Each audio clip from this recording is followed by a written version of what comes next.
a list of movies that we can search for from a remote server. Let's make this look a little more presentable.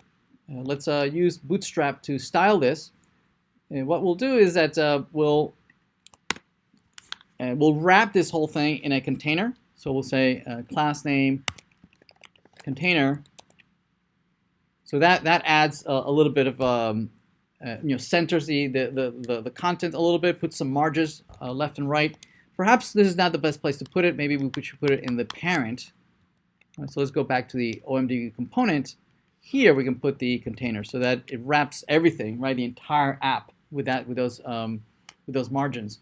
Down below, we can also do some improvements. We can go into the UL and use the class list group. Right, and then each one of these line items, we can also paint it a little bit better and use list group item. So that's a little bit prettier. We could also the input field, we can make it look a little more presentable. The input field, we can paint it using form control.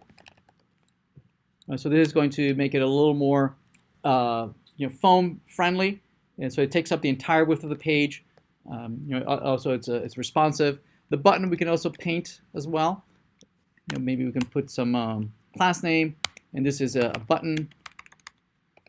We can say button painted with success, and say that this is a button block, right? So that it behaves like a block element, so it's going to take up the entire width of the page. So there it is. So it's a green successful like green like the color of money. So this still works. We can type in avatar and search for movies, right? And it re-renders randomly, dynamically. Okay. Awesome. So this looks a little more presentable.